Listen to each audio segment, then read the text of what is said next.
우리 하나님 아버지와 주 예수 그리스도로부터 오는 은혜와 평강이 오늘 여러분 모두에게 함께 하시기 바랍니다. 오늘은 1월 19일 화요일입니다. 오늘은 누가복음 7장 11절부터 17절까지 말씀을 가지고 우리 같이 은혜를 나누도록 하겠습니다. 누가복음 7장 11절. 그 후에 예수께서 나인이란 성으로 가실새 제자와 많은 무리가 동행하더니 예수님께서 이제 백부장의 하인을 고쳐주셨던 그 사건 이후를 말하고 있습니다. 어, 나인이라는 성으로 가실새 제자도 같고 많은 무리들, 그러니까 무리들은 그저 어떻게 보면 구경꾼과 같은 사람들이죠. 그런 사람들과 많이 동행하고 갑니다. 왜냐하면 예수님이 많은 기적을 일으켰기 때문에 많은 사람들이 늘 주님을 따라갔죠. 늘 무리와 제자들이 이렇게 나옵니다. 저는 여러분들이 2021년도에 무리가 되지 말고 예수님의 제자가 되시기 바랍니다. 그래서 예수님이 가시는 곳까지 우리가 같이 따라갈 수 있는 정말 믿음으로 사는 제자가 되어야 합니다. 그 성문에 가까이 이르실 때 사람들이 한 죽은 자를 이렇게 메고 나오는 겁니다. 예수님이 나인성을 가는데 이 장례 현장을 보게 되시는 거죠. 죽은 자를 이렇게 메고 나오는데 그 뒤를 보니까 한 어머니가 울고 있는 겁니다. 통곡을 하면서 오고 있죠. 그 이유는 그 한 어머니의 독자였습니다. 하나밖에 없는 아들이 죽은 거죠. 그리고 거기다 그의 어머니는 과부였습니다. 남편도 없습니다. 남편도 죽고 하나밖에 없는 이 아들 바라보고 살았을 거예요. 그런데 그 아들이 죽은 겁니다. 아, 그러면 자식이 먼저 부모보다 가면 그 얼마나 가슴이 아프겠습니까? 그런데 남편도 먼저 죽고 어, 하나밖에 없는 그 아들 하나 정말 바라보고 모든 걸 참고 왔는데 그 아들도 죽어온 겁니다. 어떻게 보면 아들이 죽는 순간 이 어머니도 죽은 겁니다. 아마 아들 장례 치르고 이 어머니도 아마 죽을 생각을 하지 않았을까 그런 생각 우리는 할 수 있겠죠. 어, 그리고 그 성에 많은 사람들도 함께 그 장례 행렬에 함께 했다는 걸 보면 이 어머니는 그러니까 참 덕스러운 분이다라는 생각을 하게 되죠. 장례식에 이렇게 많은 사람들이 함께 한다는 건 쉬운 일이 아닌데 정말 많은 사람들이 이 어머니의 아들의 죽음 앞에 같이 울면서 같이 가슴 아파하면서 그 장례 행렬을 예수님이 목격을 하게 됩니다. 그러면서 주님이 그 과부를 오시고 불쌍히 여겨주세요. 이 울고 있는 과부, 정말 아무 소망이 없는 과부.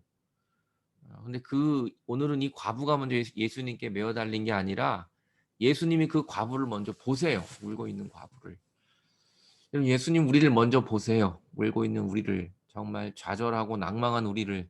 지금 코로나19 때문에 힘들어하는 우리를 주님이 먼저 보세요. 늘 먼저 주님이 먼저 시작하세요. 먼저 오시고 먼저 보시고 우리를 먼저 불쌍히 여기십니다. 그러면서 주님이 이렇게 말씀하세요. 울지 말라. 울지 말라. 이 과부가 얼마나 울었으면 울지 말라 그랬을까요? 그 우는 게 얼마나 컸으면 주님이 울지 말라 그랬을까요? 여러분 우리도 살다 보면 이렇게 울고 싶을 때도 있고요. 정말 펑펑 운 적도 여러분 또 있지 않으시겠습니까? 장례식장에 가면 정말 많이 슬프죠.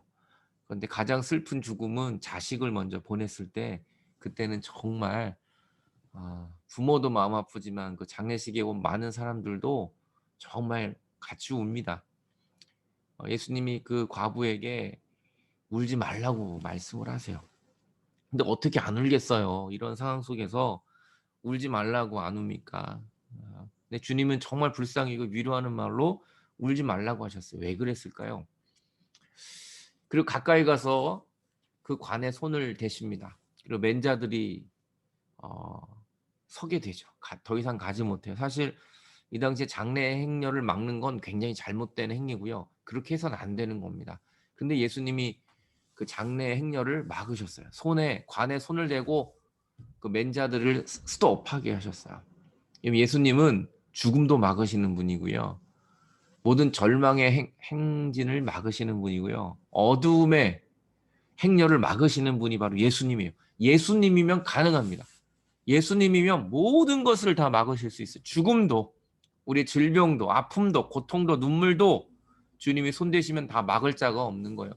오늘 예수님이 여러분의 눈물을 그쳐주시고, 오늘 여러분의 장래 행렬을 그쳐주시고, 오늘 여러분의 소망 없이 낭망한 인생을 다시 막으셔서 새로운 생명의 행렬로 바꿔주실 줄로 믿습니다. 예수님이 관에 손을 대고 장래 행렬에 그 관을 메고 간 사람을 스톱했을 때 사람들이 굉장히 이상하게 생각했을 거예요. 저 사람이 뭐지? 그런데 예수님이 이렇게 말씀하세요. 그 관 속에 있는 죽은 청년에게, 청년아, 내가 내게 말하노니 일어나라. 이게 말 같지도 않은 얘기 아닙니까? 어떻게 죽은 사람에게 손을 얹고 일어나라고 하겠어요. 말도 안 되는 얘기고 사람들이 다 되게 이상한 눈으로 쳐다봤을 거예요. 여러분, 제가 생각해보면 제가 장례식을 갔는데 그 관이 움직이는데 제가 손을 대고 수도시키고 청년아 일어나라, 내가 말하니 일어나라 그러면 얼마나 그게 이상한 행동이겠어요. 근데 예수님이니까 가능한 거예요. 예수님이면 불가능이 없습니다. 죽은 자도 살리시는 분이 예수님이세요. 오늘 그 예수님의 이 손이 오늘 여러분을 터치하시고 오늘 여러분을 회복하실 줄로 믿습니다. 청년아 일어나라. 주님이 우리에게 말씀하세요. 일어나라. 그렇게 좌절하고 낭망하지 말고 일어나라. 주님 우리에게 말씀합니다. 오늘 예수님의 음성을 듣고 일어나 걸으시기 바라요. 여러분, 어두움을 떨치고 관 속에 있지 마세요. 관 속을 열고 나와야 합니다. 죽은 나사로도 돌무덤에서 나왔다고요, 걸어서. 오늘 예수님 말씀하시면 우리의 모든 절망과 아픔은 떠나가게 될 줄로 믿습니다. 죽었던 자가 일어나 앉고 말도 합니다. 여러분, 이게 상상이나 할 일이겠습니까? 여러분, 하나님은 우리가 상상하지 못하는 그러한 일을 늘 하세요. 예수님은 여러분 죽은 자를 살리시는 분이 뭘 못하겠어요. 오늘 여러분 아무 걱정하지 마십시오. 주님이 여러분이 말씀하시면 일어나서 말도 하고 여러분이 움직이게 될 거예요. 기적은 일어나게 될 것입니다. 그리고 예수님께서 그를 어머니에게 주세요. 죽었던 아들을, 모든 소망이 끊겼던 그러한 소망이 없는 어머니에게 죽었던 아들이 살아서 어머니 품에 안겼어요. 여러분, 어머니가 살아난 겁니다. 아들도 살았지만 엄마도 산 거예요. 주님은 우리를 살리시는 분이에요. 장래 행렬을 생명의 행렬로 바꾸시는 분이 예수 그리스도이십니다. 그 주님이 이 나라 민족을, 여러분 가정을, 이 코로나를 다시 생명으로 지금 얼마든지 바꾸어 주실 줄로 믿습니다. 모든 사람이 두려워하며 하나님께 영광을 돌려요. 그렇지 않겠어요? 죽은 사람이 살아났는데 이게 얼마나 놀라운 걸 뛰어넘어서 다 벌벌 떨고 있는 거예요. 이야, 이게 도대체 어떻게 된 일인가? 이르되 큰 선지자가 우리 가운데 일어났다. 또 하나님께서 자기 백성을 돌보셨다. 그 광경을 보면서 하나님께 영광을 돌리고 하나님이 자기 백성을 돌보셨다. 여러분, 하나님 우리를 돌보십니다. 하나님은 우리 곁에 계시고 우리를 죽음의 길을 생명의 길로 바꾸시는 분이 예수 그리스도세요. 오늘도 하나님이 여러분을 돌보시고 여러분 자녀를 돌보시고 여러분의 남편을, 아내를, 여러분의 가정을, 여러분의 모든 힘든 인생을, 병든 몸을 돌보아 주실 것입니다. 그러면 우리에게는 여러분 놀라운 회복이 일어나게, 소망이 생기게 되는 거예요. 이에 대해 예수에 대한 소문이 온 유대 사방에 다 퍼지게 됩니다. 예수님의 소문이 퍼지는 거예요. 이 예수님의 소문이 오늘 여러분에게도 임하시기 바라요. 주님의 소문, 예수님의 이야기는 굿뉴스예요. 늘 복음입니다.